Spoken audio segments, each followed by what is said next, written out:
Hello friends, તો આજે આપણે વરસાદની મોસમ છે અને એમાં આપણે જો બ્રેડ પકોડા હોય તો મજા પડી જાય ને. તો આપણે બ્રેડ પકોડા બનાવીશું. સૌપ્રથમ આપણે એક કુકરમાં આપણે ગરમ પાણી મૂકીને તેમાં આપણે બટેટા બાફવા મૂકી દઈશું અને એમાં થોડું અડધી ચમચી જેટલું નમક એડ કરી દઈશું. આપણે હવે બટેકાને બાફી લેશું. બટાકા આપણા એકદમ સરસ રીતે બફાઈ ગયા છે, આપણે જોઈ લઈએ. બટાકા બફાઈ ગયા છે. હવે આપણે બટાકાને ઠંડા કરીને તેની છાલ ઉતારીને મેશ કરી લેશું. ત્યારબાદ હવે આપણે બટાકાનો વઘાર કરીશું. તો એક પેનમાં મેં 1 ચમચી જેટલું તેલ લઈ લીધું છે. તેમાં આપણે રાઈ ફૂટે ત્યારબાદ જીરું, હિંગ, સમારેલો લીમડો છે મીઠો, લીલા મરચાં છે અને 2 મોટી એવી ઝીણી સમારેલી ડુંગળી છે. તેને આપણે એડ કરીને બરાબર આપણે તેલમાં તેને સાંતળી લેશું.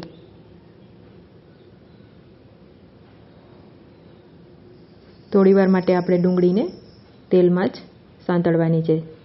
ત્યારબાદ તેમાં પિંચ ઓફ હળદર,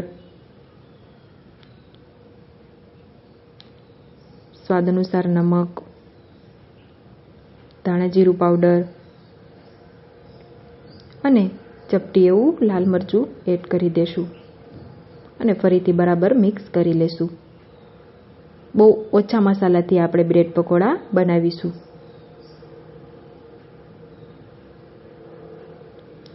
એકદમ ડુંગળી સરસ રીતે સંતળાઈ ગઈ છે. હવે આપણે તેમાં આપણા આ બટેકા મેશ કરેલા છે તેને આપણે એડ કરી દેશું. ત્યારબાદ બધાને બરાબર મિક્સ કરી લેશું.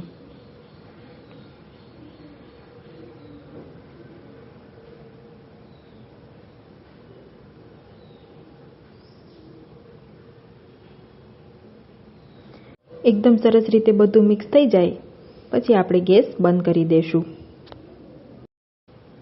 ત્યારબાદ તેમાં અડધી ચમચી જેટલી ખાંડ, લીંબુનો રસ અને આ મરચાં ફુદીનાની આપણી ગ્રીન ચટણી બનાવેલી છે તે આપણે એડ કરી દઈશું.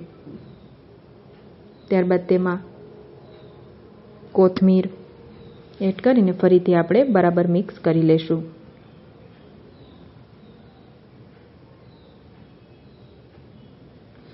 એકદમ સરસ રીતે આપણો મસાલો બની ગયો છે. હવે આપણે આ મસાલાને એક બાઉલમાં કાઢીને ઠંડો કરી લેશું. ત્યારબાદ આપણે પકોડાનું બેટર બનાવી લેશું. બેટર માટે 1 વાટકા જેટલો મેંદાનો લોટ લઈ લીધો છે.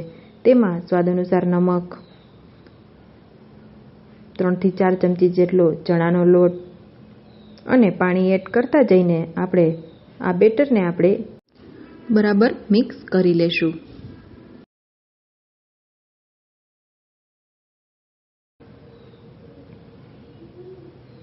જો જરૂર પડે તો આપણે વચ્ચે વચ્ચે પાણી એડ કરતા જઈને બેટરને એકદમ સરસ રીતે મિક્સ કરી લેશું.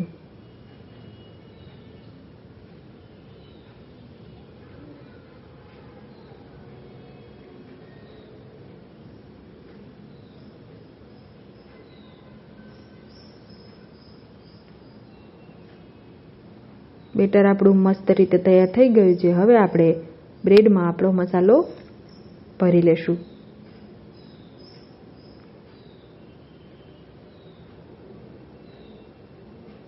આવી રીતે આપણે ચમચીની મદદથી બ્રેડમાં મસાલો એકદમ સરસ રીતે સ્પ્રેડ કરી દેશું.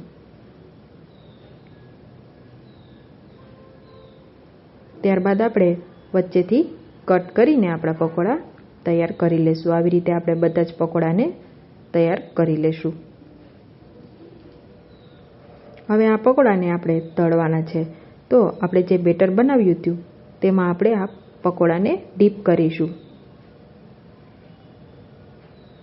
ત્યારબાદ આપણે તેલ આપણું ગરમ થઈ ગયું છે તો આપણે તેને તળી લેશું.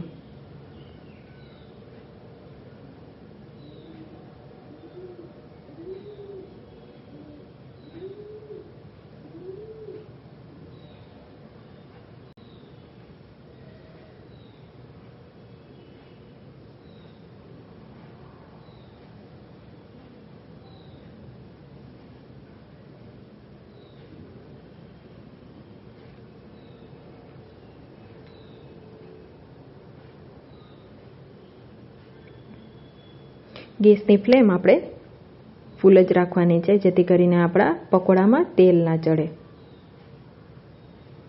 અને એકદમ સરસ રીતે ક્રિસ્પી બને. વચ્ચે વચ્ચે આપણે તેને પલટાવતા રહેવાનું છે, જેથી કરીને બધી સાઈડથી આપણા બ્રેડ પકોડા એકદમ સરસ રીતે પાકી જાય અને ક્રિસ્પી પણ થઈ જાય. આપણા બ્રેડ પકોડા તળાઈ ગયા છે બધી સાઈડથી. હવે આપણે તેને કાઢી લેશું. એકદમ સરસ બ્રાઉન કલરના થઈ ગયા છે. ત્યારબાદ આપણે આવી રીતે બધા જ બ્રેડ પકોડાને તળી લેશું.